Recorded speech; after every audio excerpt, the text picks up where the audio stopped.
चलिए next question देखिए।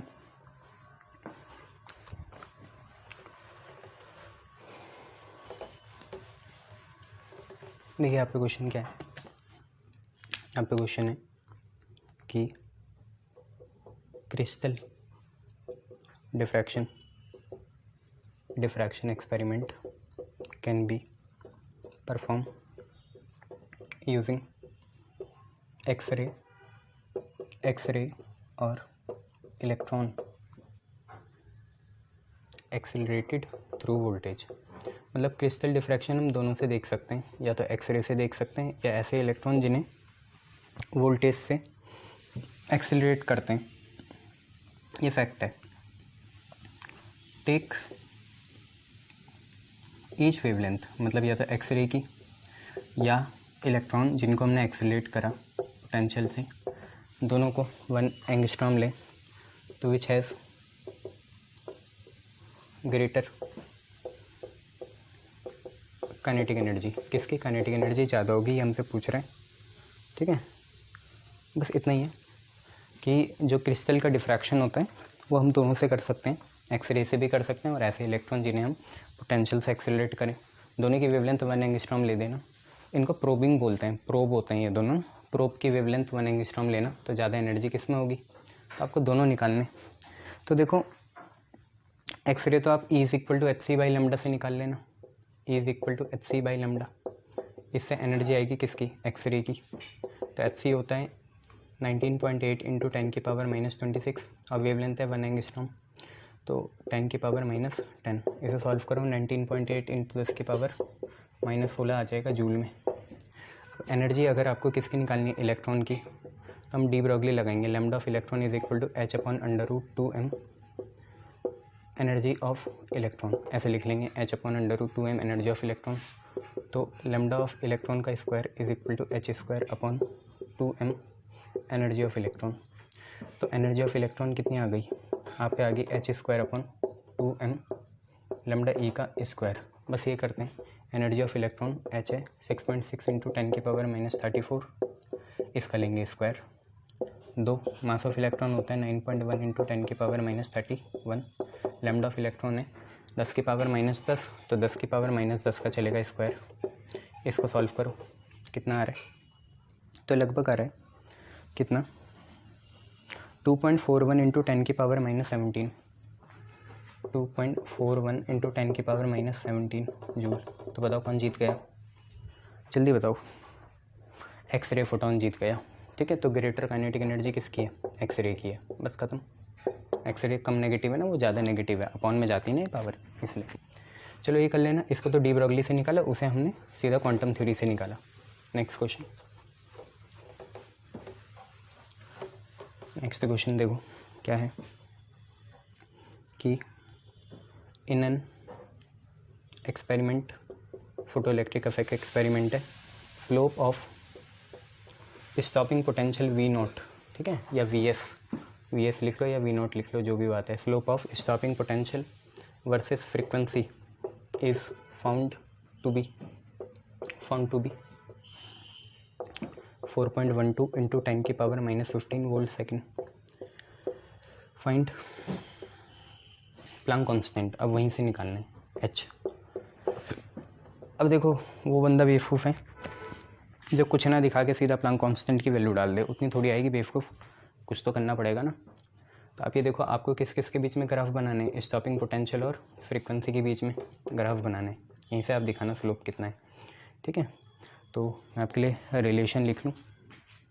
देखो फोटोन की एनर्जी होती है h बराबर वर्क फंक्शन φ0 और प्लस कितना होता है EV0 होता है।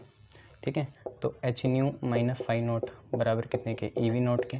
इतना सही है, E जाएगा नीचे, यहाँ पे भी जाएगा नीचे। तो ये है आपका y में, ये है आपका x में, और h/e आपका स्लोप हो गया m। ठीक है, तो ये नेगेटिव है ना, -φ0/e, तो ऐसे बनाएंगे। y इंटरसेप्ट है -φ0/e, और ये जहाँ काट रहा है ये होती है स्टॉपिंग, ये होती है आपकी थ्रेशोल्ड फ्रीक्वेंसी, और ये जो आपका स्लोप है m, ये आया h/e। तो स्लोप जो है कितना आया, h/e आया बच्चे, बट स्लोप हमें दिया है कितना, 4.12 इंटू 10⁻⁻15 वोल्ट सेकेंड। ये जो सबसे पहला प्रोटोटाइप एक्सपेरिमेंट हुआ होगा उसमें डाला होगा, स्लोप कुछ और नहीं आ सकता। तो यहाँ से h की वैल्यू देखो कितनी आई, e इंटू 4.12 इंटू 10⁻⁻15 आई। और आपको पता है वोल्ट सेकेंड ई चार्ज वर्क अपॉन ये, हाँ तो जूल सेकेंड आएगी ये रहा। तो इलेक्ट्रॉन की वैल्यू भी आपको पता है कितनी होती है, 1.6 इंटू 10⁻⁻19 होती है। साथ में चल रहा है 4.12 इंटू 10⁻⁻15, 19 15 34 होंगे। तो देखो 1.6 इंटू 4.12 कितना आएगा, 6.6 मत लिखना, थोड़ा वो करना, अब तो निकाल लेते हैं ना तुम, कितनी आएगी 1.6 इंटू 4.12 6.59 आ रही है, बस इतना लिखेंगे। 6.59 इंटू 10 की पावर कितने, 19 15 34, और यहाँ पे आ गया जूल सेकेंड। तो देखो कैसे निकाली, देख लो, पॉज करके देखना, आराम से आ जाएगा। चलो बहुत बढ़िया। अब एक क्वेश्चन है, फैक्ट बेस है, कैथोड रे और एनोड रे में से ज़्यादा स्पीड किस में होती है। तो ऑब्वियसली कैथोड रे होती है फास्ट मूविंग इलेक्ट्रॉन, तो किसकी होगी, कैथोड रे की होगी। और क्वेश्चन तो ये बनता है between cathode ray and X-ray, cathode ray and X-ray, क्योंकि cathode ray is just the stream of fast moving electron and X-ray भी उसी से बनता है, बीटा पार्टिकल से। बीटा पार्टिकल भी इलेक्ट्रॉन होता है। जब क्या होता है, एक प्रोटॉन न्यूट्रॉन में तब्दील होता है तो उसका चार्ज बाहर जाता है, वो इलेक्ट्रॉन बन जाता है ना, बीटा पार्टिकल। तो between cathode and X ray which has क्या पूछा इन्होंने, ग्रेटर वेलोसिटी, ग्रेटर वेलोसिटी किसकी होगी। तो आप ऑर्डर याद रखना है, कैथोड का कितना आता है और एक्सरे का कितना आता है, यहीं से आपको पता चलेगा दोनों के ऑर्डर। एक्सरे के तो बहुत बार आपने वेवलेंथ देख ही रखी है, ऑर्डर देखो।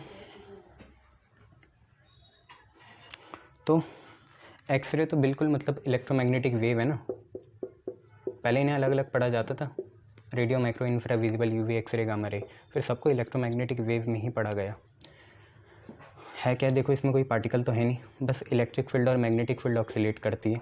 जबकि कोई भी वेव कैसे बनती है, पार्टिकल के ऑक्सीलेशन से। यहाँ पे तो ऐसा कुछ है नहीं, जैसे पानी में वाटर के मॉलिक्यूल ऑक्सीलेट करते हैं, यहाँ पे तो करेंगे नहीं, बट यहाँ कुछ चीज़ तो ऑक्सीलेट करती है, जो कि है इलेक्ट्रिक फील्ड और मैग्नेटिक फील्ड वेक्टर, वही है।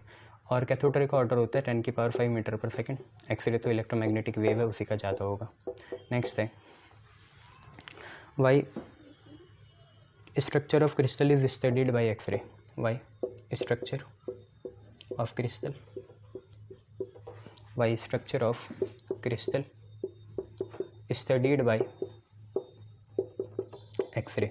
एक्सरे से ही हम क्यों स्टडी करते हैं, क्या, क्रिस्टल का स्ट्रक्चर।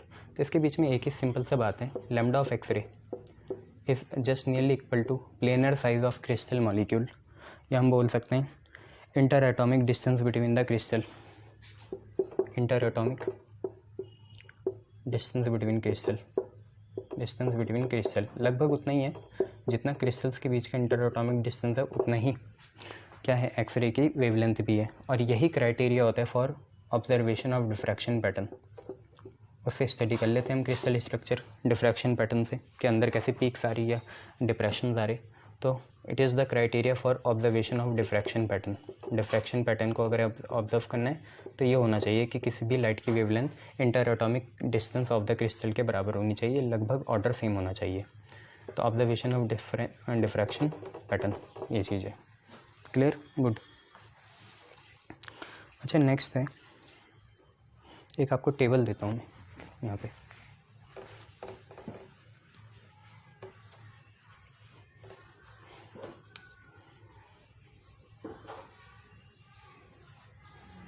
टेबल है हम पे, यहाँ सोडियम है, पोटेशियम है, मॉलिब्डेनम है, सोडियम है, पोटेशियम है, मॉलिब्डेनम है, मेटल है। और यहाँ पे उनके वर्क फंक्शन लिखे जाएंगे, फाइंड आउट। एक का है 1.92, और सब किस में होंगे, ईवी में होंगे भैया। 1.92, फिर है 2.15, फिर है 4.17। और लाइट रेडिएशन, जो हम पे लाइट रेडिएशन है उसकी वेवलेंथ है 300 नैनोमीटर। तो विच ऑफ देम वेयर, या लिख लो where photoelectric emission is not possible, photoelectric emission is not possible. भैया अगर लाइट की वेवलेंथ वर्क फंक्शन से कम होगी तो वहाँ पॉसिबल नहीं होगा। कम से कम लाइट की जो एनर्जी है वर्क फंक्शन के बराबर या उससे ज़्यादा होनी चाहिए, कम होगी तो दिक्कत हो जाएगी। तो देखते हैं एनर्जी ऑफ फोटोन कितनी है। आपको समझ में आया ना, ये 3 है, इन तीनों में से किस पे एमिशन नहीं हो पाएगा वो देखना है इस वेवलेंथ के करस्पॉन्डिंग। ये जो वेवलेंथ की रेडिएशन आएगी वो कहाँ एमिशन नहीं कर पाएगी, तो बराबर होता है hc/λ के ई। hc होता है 19.8 × 10⁻26। लैम्डा आपको पता ही है, लैम्डा है 300 नैनोमीटर, तो 300 × 10⁻9। और इसे ईवी में कन्वर्ट करोगे तो 1.6 × 10⁻19 भी लगा देना। ठीक है, सॉल्व करो, बताओ कहाँ है दिक्कत। तो आपको आंसर मिलेगा 4.125 वीवी, 4.125 वीवी। तो अगर सुनो लाइट जो फोटोन आ रहे हैं अगर वो 4.125 वीवी के हैं तो इसको तो आसानी से कर देंगे, ये तो 1.92 का है वर्क फंक्शन का, इसको भी आसानी से कर देंगे। वो 12 है, ये 170 है, इसको नहीं कर पाएंगे क्योंकि इसका वर्क फंक्शन ज़्यादा हो गया। बस ख़त्म, इतना सही आंसर था। क्लियर है, इसमें ज़्यादा हो गया ना तो इसको नहीं कर पाएंगे। गुड, चलिए नेक्स्ट देखिए।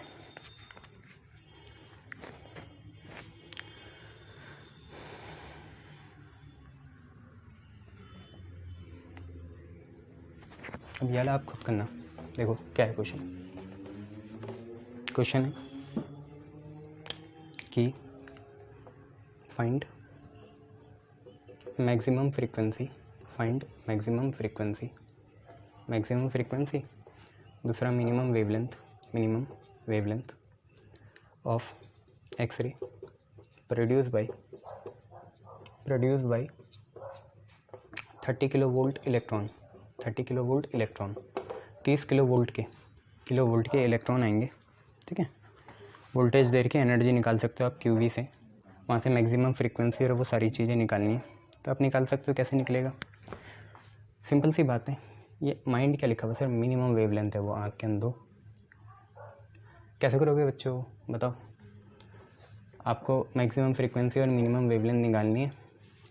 किलोवोल्ट के इलेक्ट्रॉन इतने हैं, ये जो एक्सरे है प्रोड्यूस करा उसे किसने, ऐसे इलेक्ट्रॉन ने जो 30 किलोवोल्ट सप्लाई से आ रहे हैं। तो पहली बात तो वोल्टेज मिल गई मुझे कितनी, 30 किलो, 30 × 10⁻3। ठीक है, ये वोल्टेज है। तो हम काइनेटिक एनर्जी निकाल लेते हैं। काइनेटिक एनर्जी आपका होता है कितना, EV0 या EV होता है, काइनेटिक एनर्जी होता है EV। ठीक है, तो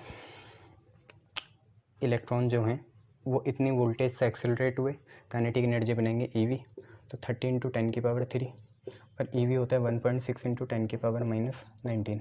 ठीक है, EV इतना ही होता है ना, E के चार्ज। अबे V ये रहा, E ये रहा, 16 3 48, तो ये इससे कटेगा, पॉइंट से 0 कट गया, 16 3 48, 48 × 10⁻3 और -19 -16 जूल आ गया, इतना आ गया। अब जब ये एनर्जी आ गई तो यही एनर्जी एक्सरे को मिलेगी।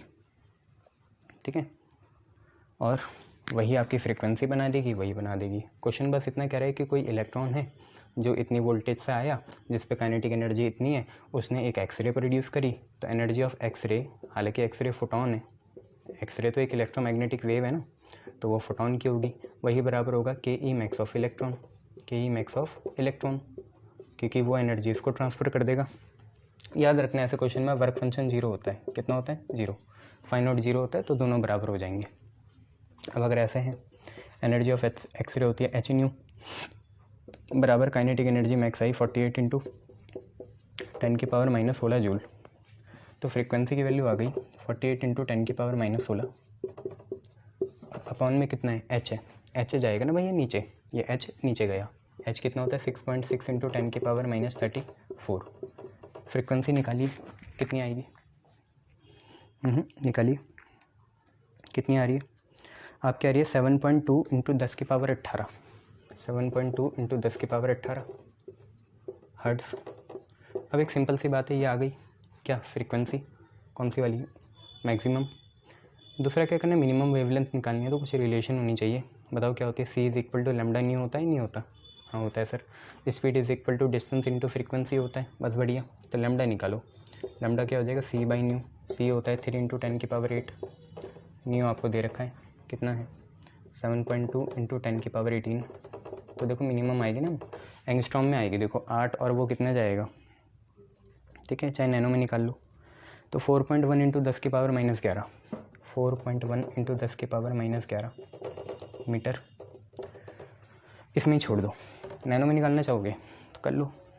0.40 कितना आएगा, एक और 0 2 आएंगे, तो 0.041 नैनोमीटर, ये आपका आंसर हो जाएगा।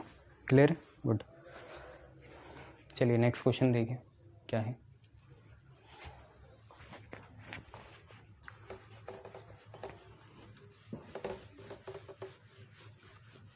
नेक्स्ट क्वेश्चन आपसे कह रहे हैं इंटेंसिटी आपको पता है ना क्या होती है, the number of energy falling per unit area per unit time. ठीक है, एक यूनिट एरिया में पर सेकंड में कितनी एनर्जी पास हुई उसे हम बोलते हैं इंटेंसिटी। वो फ्लक्स भी तो होता है, फ्लक्स क्या होता है, flux is number of anything passing per unit area per unit time. ठीक है, ये है जैसे फ़ोन, इससे एनर्जी पास होगी कितनी पर यूनिट एरिया, इसके यूनिट एरिया में पर सेकंड जितनी पास होगी उसे फ्लक्स भी बोल सकते हैं या एनर्जी इंटेंसिटी बोल सकते हैं, बात तो एक ही है। तो एनर्जी फ्लक्स ऑफ सनलाइट, देखो सनलाइट हर जगह से जाएगी बट हमें तो उससे मतलब है ना जो यूनिट एरिया से पास हो वही फ्लक्स बनाएगी। तो the energy flux of sunlight reaching surface of earth, reaching surface of earth is, ये वैसे 11th का क्वेश्चन है, यहाँ घुसेड़ दिया उन्होंने। 1.388 इंटू 10 की पावर 3 वाट पर मीटर स्क्वायर। सर इसकी ये एनर्जी फ्लक्स की ये क्यों होगी यूनिट, एक्चुअली फ्लक्स नहीं है, फ्लक्स आपको मैंने बताया इंटेंसिटी को बोलते हैं। इंटेंसिटी होती है energy per unit area per unit time. Energy by time work होता है, मतलब वर्क बाई टाइम क्या होता है, पावर होता है, तो पावर अपॉन एरिया आ गया। पावर होता है वॉट में, एरिया होता है मीटर स्क्वायर में, तो वॉट पर मीटर स्क्वायर ठीक तो है यूनिट। ठीक है, ये हो गया। और ये आ रही, ठीक है, तो हाउ मेनी फोटॉन्स, इन्होंने पूछा कितने फोटॉन्स, हाउ मेनी फोटॉन्स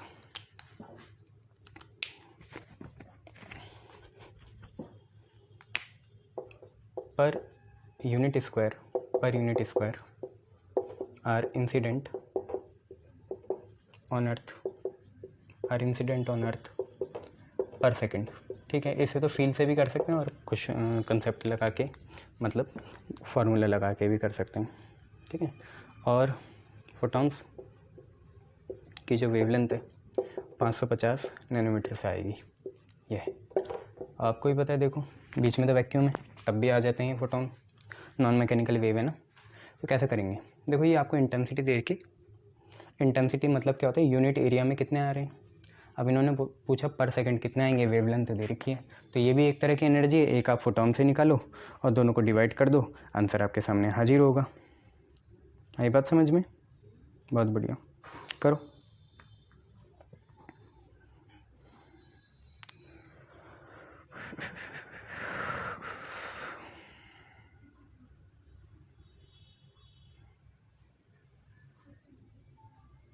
चलें करें, चलो आप एक फोटोन की एनर्जी निकाल लो। एनर्जी ऑफ एक फोटोन कितनी होगी, hc/λ। hc आपको पता है कितना होता है, 19.8 है, इंटू कितना है 10 की पावर, और ये सब जूल के ही करस्पॉन्डिंग है। 19.8 इंटू 10 की पावर -26 और लैम्डा है 550 नैनो, मतलब 10 की पावर -9। इसको सॉल्व करिए, बताइए कितना आ रहा है। 5 3 जा 15, हाँ 3 पॉइंट समथिंग आएगा। कितना है, 3.6 इंटू 10 की पावर -19 जूल, 3.6 इंटू 10 की पावर -19 जूल। ठीक है, अब ये जो आपको फ्लक्स दे रखा है, सुनो, एनर्जी फ्लक्स या जिसे हम इंटेंसिटी बोलते हैं, वो होता क्या है, वो होता है energy in 1 metre square area और 1 सेकंड में जितनी गिरी, और एनर्जी किसके फॉर्म में गिर रही है यहाँ, फोटॉन्स के फॉर्म में। तो फ्लक्स या इंटेंसिटी होता भी क्या है, energy falling per unit area in 1 second. ठीक है, तो मतलब अगर हम यहाँ से एनर्जी निकालना चाहें तो एनर्जी है क्या, जनरली एनर्जी जो अर्थ पे गिरी है ना पर सेकंड पर यूनिट एरिया में, वो क्या होगी, जो भी हमें फ्लक्स दे रखा या जो भी हमें इंटेंसिटी दे रखा इंटू एक आया मीटर स्क्वायर का और एक आया सेकंड का। ठीक है, यही चीज़ है, और यही एनर्जी हमें कितनी देर की, 1.388 इंटू 10 की पावर 3 देर की। ये आपकी इंटेंसिटी है। इंटेंसिटी मतलब एक सेकंड और एक unit area of the earth surface में कितनी एनर्जी गिर रही है। तो कुल मिला के टोटल एनर्जी ये रही। और ये एनर्जी बनानी किसने है? बहुत सारे फोटॉन्स ने बनाने, जिनमें से एक फोटॉन की एनर्जी इतनी है, ऐसी सारे फोटॉन्स की होनी है। तो ये टॉर्च के जैसा ही तो हो गया। अगर आपको नंबर ऑफ़ फोटॉन्स फील्ड से निकालने, नंबर ऑफ़ फोटॉन्स फील्ड से निकालने, तो होगा क्या कि इन फोटॉन्स ने कुल मिला के अर्थ पे कितनी एनर्जी गिराई, तो वो तो इंटेंसिटी से ही निकलेगा, क्योंकि इंटेंसिटी बताती क्या है कि यूनिट एरिया में 1 सेकंड में कितनी एनर्जी गिरी, तो जो कि है 1.388 इंटू 10⁻³ ये तो टोटल एनर्जी फोटॉन्स ने गरजा दी अर्थ पे। और एक एनर्जी कितनी है? 3.6 इंटू 10⁻⁻19 है। तो ज़रा इसे सॉल्व करो, सॉल्व करके बताओ कितना आ रहा है।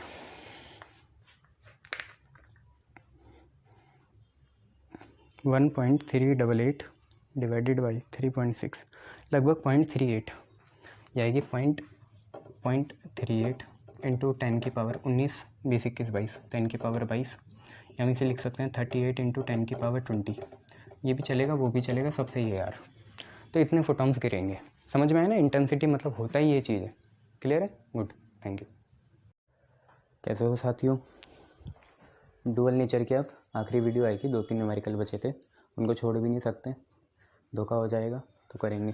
ठीक है, चलो फिर इसके बाद हम ऑप्टिक्स या एटम एंड न्यूक्लियाई या सेमीकंडक्टर में से कोई एक चीज़ करेंगे। तो डुअल नेचर के आखिरी के न्यूमेरिकल रह रखे थे, वो आप लोग देख लो क्या है, पूरी कसर ख़त्म कर देंगे फिर इसकी। देखिए क्या है यहाँ पे, जैसे एक क्वेश्चन है कि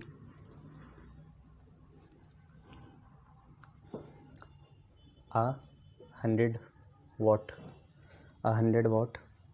sodium lamp radiates energy. A 100 watt sodium lamp radiates energy.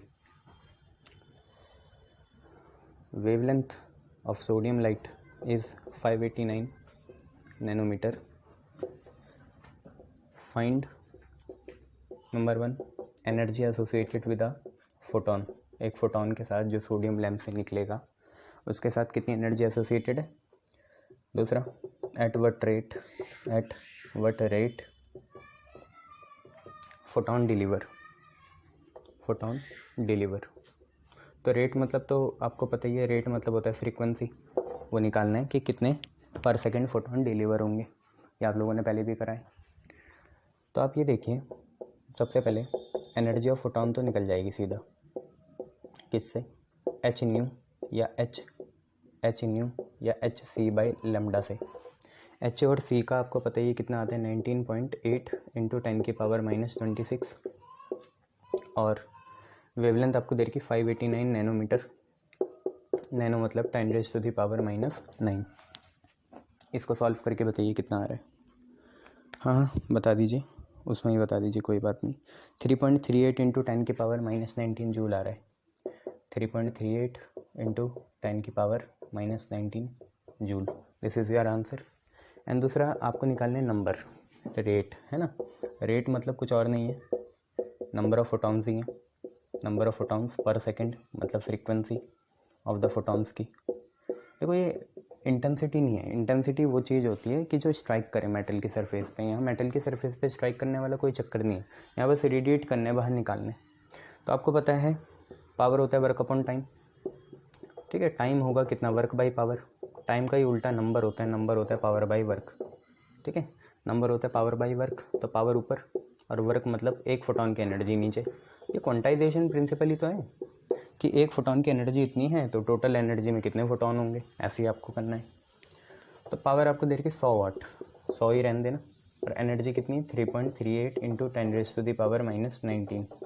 तो नंबर निकालना, this is just a pure number जिसमें कोई यूनिट नहीं आएगी। तो 3 इंटू 10⁻20 आ रहा है आपका फोटॉन्स पर सेकेंड, उतना ही आता है लगभग, 3 3 जा 9 होता है। तो 3 इंटू 10⁻20 फोटॉन्स पर सेकेंड, ये आपका आंसर हो जाएगा। क्लियर है इतना? गुड। चलिए मैं क्रॉस भी लगाते रहूँ, कोई रिपीट ना हो। अभी 2-3 क्वेश्चन छांट लिए थे मैंने रिपीट वाले। चलिए नेक्स्ट क्वेश्चन देखिए क्या है। नेक्स्ट क्वेश्चन एक डी ब्रोगली हाइपोथेसिस का करते हैं। क्या है नेक्स्ट क्वेश्चन? नेक्स्ट क्वेश्चन है कि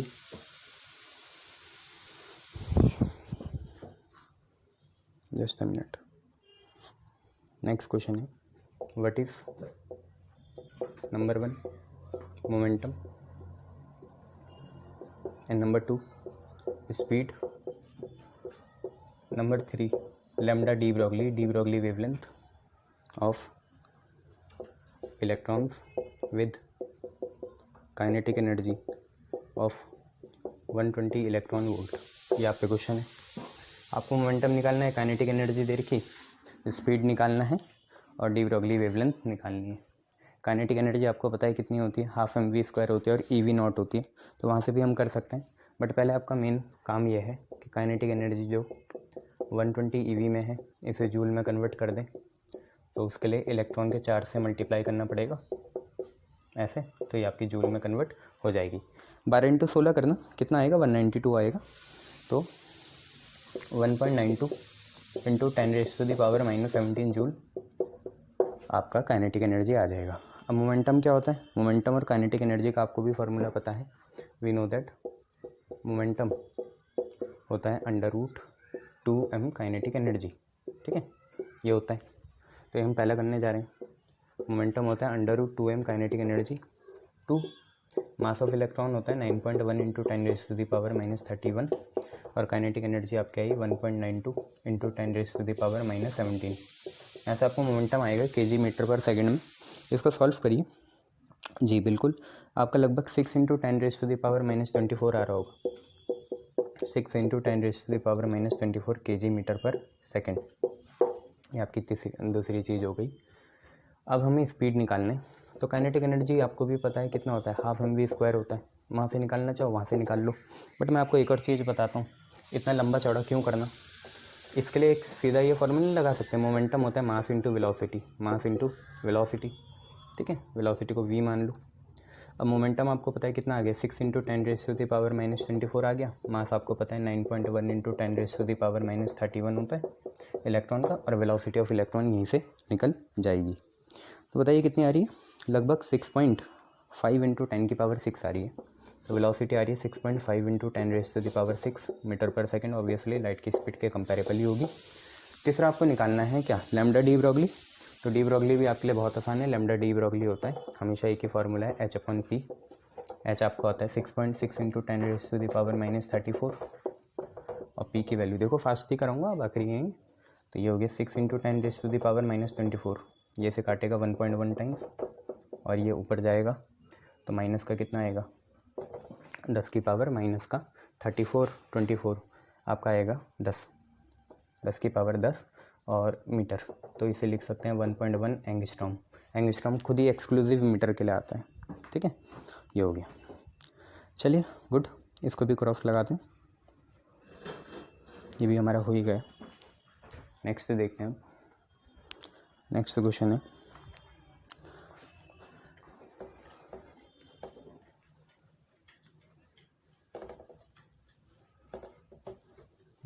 है थर्ड कि through what potential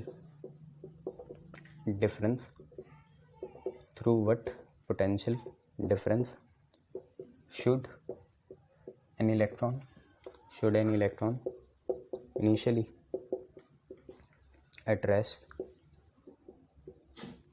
be accelerated so that AACC accelerated है so that lambda de Broglie आपका आता 0.5 एंगस्ट्रॉम। तो आपको क्वेश्चन क्या बोला, आपको क्वेश्चन बोला कि कितने पोटेंशियल डिफरेंस से हमें इलेक्ट्रॉन को एक्सेलरेट करना पड़ेगा ताकि उसकी डी ब्रोगली वेवलेंथ 0.5 एंगस्ट्रॉम आ जाए, यही आप पे। अब आपको कुछ ऐसा देखना है जिसमें लैम्डा आए वो इलेक्ट्रॉन के लिए एक्सक्लूसिव हो और उसमें पोटेंशियल भी आए। तो आपको बता ही रखा है लैम्डा होता है 12.27 अपॉन √v एंगस्ट्रॉम। बोलो हाँ या ना, यस सर। क्या सर एंगस्ट्रॉम खोल दे, नहीं, लैम्डा की वैल्यू डालो, कितनी है 0.5 एंगस्ट्रॉम है, यहाँ पे कितने हैं 12.27 है, इसके साथ भी एंगस्ट्रॉम है, नीचे क्या है √v है, एंगस्ट्रॉम से एंगस्ट्रॉम कैंसिल, √v बराबर आ जाएगा 12.27 अपॉन 0.5। तो v कितना होगा, v होगा आपका 12.27 अपॉन 0.5 का स्क्वायर। बस निकालिए पोटेंशियल है बच्चों ये, है ना, v पोटेंशियल वाला है ये, वेलोसिटी वाला नहीं है। ठीक है, निकालो फटाफट कितना आ रहा है। आपका आ रहा है लगभग 602 वोल्ट, 602 वोल्ट्स, ये आपका आंसर हो जाएगा। क्लियर है? कुछ इसमें रॉकेट साइंस थी नहीं कि इसमें ज़्यादा अब जोर डालें, छोटा सा क्वेश्चन था, उसे हमें करना था। चलिए नेक्स्ट क्वेश्चन करते हैं। नेक्स्ट क्वेश्चन क्या है, अभी एटम इन न्यूक्लियस है बट यहाँ आ गया तो इसे यहाँ पे भी हम कर लेंगे। ये क्वेश्चन वैसे एटम इन न्यूक्लियाई का है। नेक्स्ट क्वेश्चन है, एन एटम एब्जॉर्ब फोटोन। अच्छा, एटम फोटोन को क्यों एब्जॉर्ब करेगा? ऑब्वियसली एटम को ज़रूरत नहीं है, एटम के अंदर जो इलेक्ट्रॉन है उन्हें फोटोन की ज़रूरत है ताकि वो ट्रांजिशन करें लोअर एनर्जी लेवल से हायर एनर्जी लेवल का। यहीं पे ये क्वेश्चन ख़त्म हो गया कि हमें ट्रांजिशन थ्योरी लगानी है और कुछ नहीं। An atom absorb photon of wavelength 300 nanometre and emits another photon of wavelength 500 nanometre. यह है। Find the net energy in eV, find net energy in eV, यह है। ठीक है, अब ये सिंपल सा क्वेश्चन ऐसा है भैया, मैं आपको अगर बताते चलूँ तो क्वेश्चन ये कहना चाह रहा है कि एक एटम है, पहले तो उसे क्या है, उसने इतने फोटोन को एब्जॉर्ब करा, अब जब उसकी ज़रूरतें पूरी हो गई तो वो इस एनर्जी का करेगा क्या? तो उसने दिवाली बोनासा दे के एक ज़्यादा एनर्जी का फोटोन निकाल दिया। गलती मत करना, है ज़्यादा एनर्जी का फोटोन नहीं है, एनर्जी जितनी ज़्यादा वेवलेंथ उतनी कम, नीचे वाली वेवलेंथ क्या है, कम है, मतलब एनर्जी अब कम निकलेगी। तो हुआ क्या, एटम लालची था, एटम को जितनी एनर्जी की ज़रूरत थी उतनी एनर्जी का फोटोन तो लिया नहीं उसने, ऐसी जो मिला वो ले लिया, ज़्यादा एनर्जी का फोटोन ले लिया। अब क्या हुआ, जब उसकी ज़रूरतें पूरी हो गई तो एक्स्ट्रा एनर्जी का वो क्या करेगा, तो उसने रेडिएशन की फॉर्म में एज अ फोटोन एनर्जी बाकी एनर्जी बाहर भेज दी। वो ये रही, देखो ये वाला लैम्डा ज़्यादा है तो यहाँ वाली एनर्जी कम होगी, तो जितनी एब्जॉर्ब करी उससे कम रिलीज़ करी तो कुछ तो यूज़ हुई, वो इलेक्ट्रॉन के ट्रांजिशन में यूज़ होगी।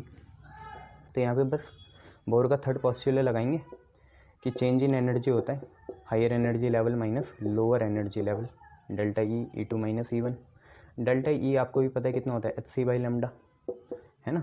बट आप एक काम करो, फोटोन की एनर्जी तो आपको निकालनी है, तो डेल्टा ई ऐसी रहने दो। E2 क्या होगा, hc by lambda 2 minus hc by lambda 1, यहाँ से जो आएगा जूल में आएगा। ठीक है, hc आप कॉमन ले लो, hc कॉमन ले लिया, 1 upon lambda 2 minus 1 upon lambda 1, यह आएगा आपका जूल में। तो डेल्टा ई कितना आया, डेल्टा ई आपका आया, hc तो आपको पता है 19.8 इंटू 10⁻⁻26 होता है, 1 अपॉन लैम्डा 2 है 500 into nanometre 10⁻⁻9 minus 1 upon lambda 1 कितना है 300 इंटू 10⁻⁻9 और यह है जूल में। अब अगर ईवी को जूल में कन्वर्ट करते हैं, ईवी को जूल में कन्वर्ट करते हैं तो इलेक्ट्रॉन के चार्ज से मल्टीप्लाई करते हैं, और यहाँ जूल को ईवी बनाना है तो इलेक्ट्रॉन के चार्ज से डिवाइड करेंगे, जो कि होता है 1.6 इंटू 10⁻⁻19। तो यह जूल से ईवी में कन्वर्ट होगा। ईवी से जूल बनाना है तो इससे 1.6 इंटू 10⁻⁻19 से मल्टीप्लाई करते हैं, और जूल से ईवी बनाना है तो डिवाइड करेंगे। ठीक है, जूल से ईवी बनाना है तो क्या करेंगे, डिवाइड करेंगे। ये आंसर आप बताइए कितना आ रहा है सॉल्व करके। आपको ये पता है 10⁻⁻9 बाहर निकाल लेना, 300 ऊपर 500 नीचे। ठीक है, ऐसे कर लेना और बताना आंसर कितना आ रहा है। आपकी मर्जी, आप 300 आगे भी लिख सकते हैं, ऐसी कोई बात नहीं है, 300 500 बाद में लिख लेना, कोई दिक्कत नहीं है, आपकी मर्जी है, आप कैसे देख रहे हो। आप एब्जॉर्ब पहले देख रहे हो, रिलीज़ बाद में देख रहे हो, या रिलीज़ पहले देख रहे हो और एब्जॉर्ब बाद में देख रहे हो। ये भी दो चीज़ें हैं फिजिक्स और केमिस्ट्री में बहुत डिबेटेबल। डेल्टा ई ईवी में कितना आ गया, लगभग आ गया 1.66 ईवी। चेक करना बच्चों, 1.66 ईवी आना चाहिए। क्लियर है, गुड। देखो ये कैलकुलेशन आपके ऊपर है भैया, आप करिए, हम खुशी होगी। चलिए नेक्स्ट क्वेश्चन देखिए। नेक्स्ट क्वेश्चन क्या है,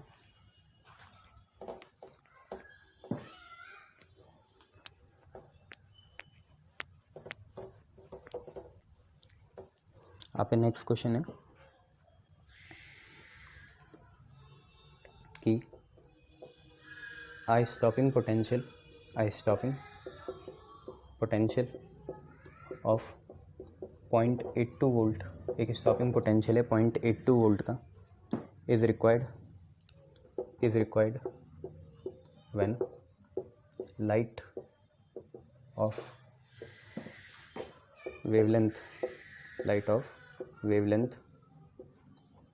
4000 एंगस्ट्रॉम is incident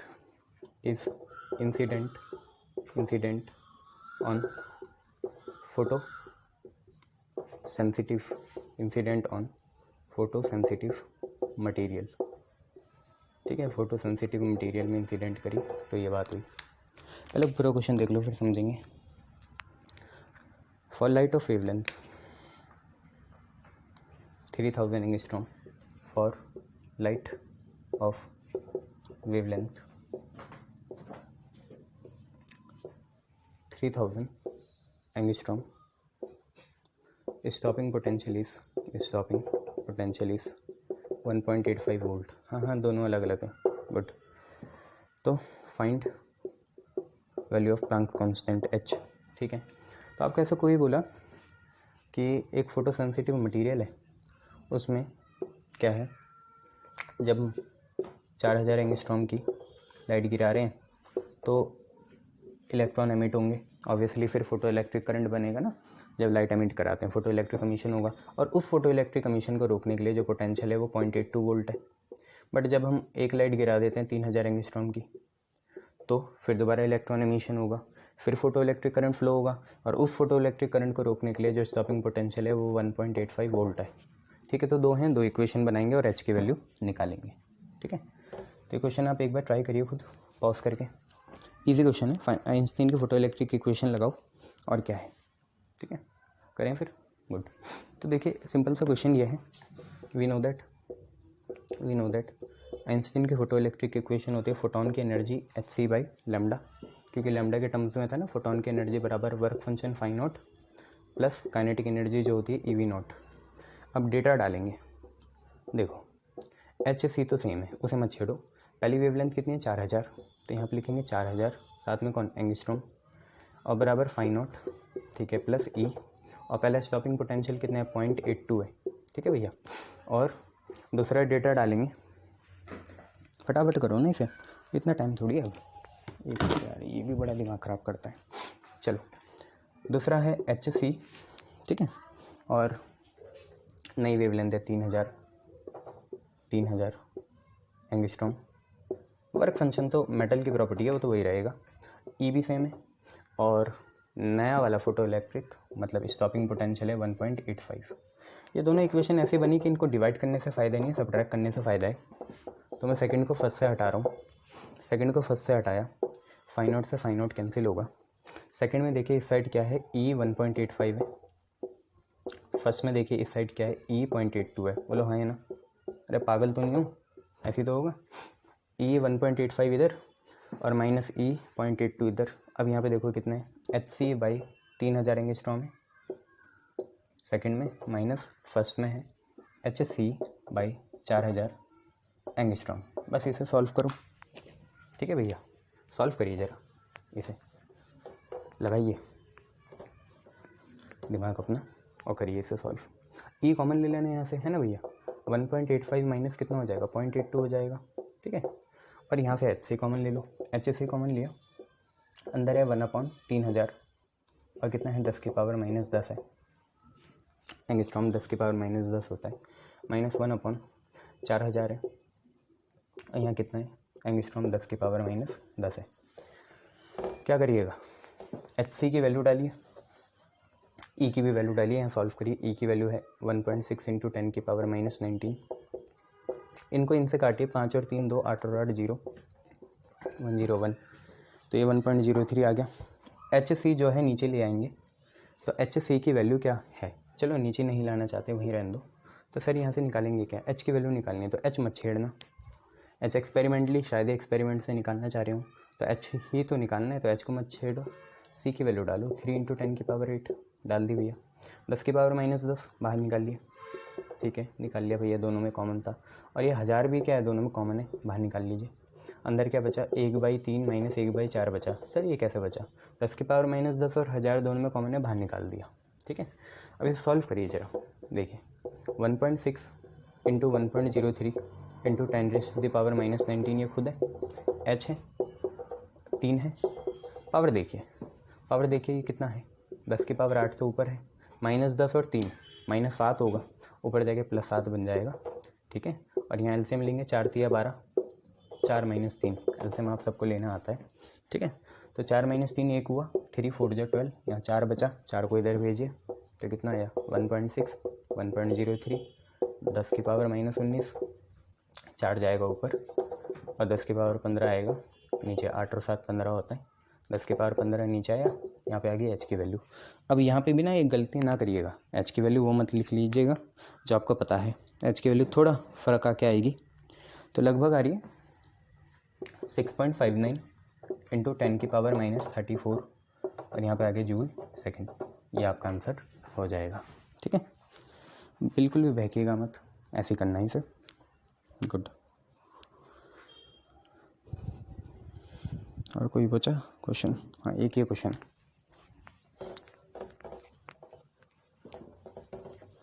आपसे क्वेश्चन कह रहा है कि थ्रेशोल्ड फ्रीक्वेंसी मेटल की F0 है when light of frequency 2F0 is incident on a metal plate, है ना, वो खुद लिखना। Maximum velocity is v1 but when frequency of radiation, देखो थ्रेशोल्ड तो फिक्स ही है, रेडिएशन की फ्रीक्वेंसी बढ़ा सकते हो आप, तो frequency of radiation is increase by नहीं बोला 2 बोला, मतलब इतनी हो ही गई, बाय मतलब उतना बढ़ाते, 2F0 + 5F0 करना पड़ता अगर बाई होता, यहाँ 2 है इतनी हो गई। और मैक्सिमम वेलोसिटी अब आई है v2, तो फाइंड v1/v2 निकालना है। आपको क्या बोला भाई, एक मेटल की सरफेस है और उसकी थ्रेशोल्ड फ्रीक्वेंसी कितनी है, F0 है, और जब हमने उसमें 2F0 वैल्यू डाली तो ऑब्वियसली फोटो इलेक्ट्रिक एमिशन हो गई। उस समय जो मैक्सिमम वेलोसिटी आई v1 आएगी, मैक्सिमम वेलोसिटी बनेगी या नहीं बनेगी, क्योंकि थ्रेशोल्ड का भी काम पूरा हो गया, वर्क फंक्शन का भी, और एक्स्ट्रा एनर्जी बच भी जाएगी। बट जब हमने फ्रीक्वेंसी 5F0 कर ली तो आपकी मैक्सिमम वेलोसिटी v2 है, तो यहीं से आपको बताना है कि भैया आपका v1/v2 कितना आएगा। तो हमें एक ही हमारा सहारा है, सेवियर, आइंस्टीन की फोटो इलेक्ट्रिक इक्वेशन, जो बोलती है कि फोटोन की एनर्जी hν बराबर work function φ0 plus kinetic energy maximum. बोलो हाँ है ना, ठीक है। यहाँ देखिए इसे मॉडिफाई करेंगे, hν ऐसी है, एक हमें नई फ्रीक्वेंसी मिली, वो φ0 होगी hν0, है ना भैया, जिसमें आपका ν0 वाली फ्रीक्वेंसी होती है थ्रेशोल्ड और न्यू वाली होती है आपकी क्या, इंसिडेंट। तो न्यू को f बना लो और यहाँ हो गया F0, और काइनेटिक एनर्जी को लिखो 12mv²। अब यहीं से डेटा बनाएंगे, h कॉमन ले लो, इसको इधर भेजो, तो f - F0 कितने के बराबर, 12mv²। भाई यहीं से बनाइए। तो पहले डेटा 1 डालेंगे, क्या है डेटा 1 के हिसाब से h ही रहा, नई फ्रीक्वेंसी कितनी है 2F0 है, तो 2F0 - F0 12m, v की जगह v1 है भैया, देखो v1 है। दूसरी बार डालेंगे तो f तो आपकी कितनी है 5F0 है, 5F0 - F0 बराबर कितने के 12m और v2 का स्क्वायर, ये है। यहाँ से देखिए कितना आ गया, h 2F0 - F0 कितना हो गया, hF0 हो गया, बराबर 12m v1 का स्क्वायर। वहाँ से देखिए 5F0 - F0 हो गया 4F0, साथ में h, और यहाँ पे आ गया 12m v2 का स्क्वायर। दोनों को डिवाइड करिए, और कुछ आप पे चारा नहीं है, दोनों को डिवाइड करिए। तो यहाँ पे है कितना hF0 अपॉन इधर कितना है h4F0, यही तो है भैया h4F0। यहाँ पे कितना है 12m v1 स्क्वायर, और वहाँ पे कितना है 12m v2 स्क्वायर। F0 से F0 कैंसिल, h से h कैंसिल, हाफ से हाफ कैंसिल, m से m कैंसिल। तो आप पे आया यहाँ से 1/4 और यहाँ से आया v1/v2 का होल स्क्वायर, क्योंकि दोनों में स्क्वायर था तो v1/v2 का होल स्क्वायर बनाया। तो आपको v1/v2 चाहिए तो यहाँ रूट करना पड़ेगा, 1/4 का रूट आ जाएगा 1/2, ये आपका आंसर हो जाएगा। क्लियर है इतना? गुड, क्लियर, शाबाश। देखें ज़रा और कोई क्वेश्चन है या इसे टाटा बाय बाय कर सकते हैं? तो निश्चित ही अब इसे टाटा बाय बाय करना पड़ेगा। तो बस इतना ही से था आपका क्या, dual nature of matter and radiation. अब मेरा मन बन गया है कि मैं आपको ऑप्टिक्स करा दूं, क्योंकि सेमीकंडक्टर बहुत छोटा है, मैं लगभग उसे 10 वीडियो में ख़त्म करूँगा। तो एक एटम एंड न्यूक्लियाई बचा और डुअल नेचर बचा। कम्युनिकेशन मन करेगा तो कराऊँगा, वैसे कोर्स में तो है नहीं इस बार, पर करा जरूर देंगे, ठीक है। ये चीज़ है, जेई में भी नहीं है ना कम्युनिकेशन, इसलिए मतलब उसकी जो चीज़ आती है क्रिटिकल फ्रीक्वेंसी वो 11th में आ जाती है, ठीक है। और भी बहुत सी चीज़ें उसमें, तो वो 11th में कवर हो जाती है। तो बस इतना ही है, यहीं तक था हमारा डुअल नेचर का साथ। ऐसे करते हैं टाटा बाय बाय, और अब पढ़ी जाएगी ऑप्टिक्स। Clear, good.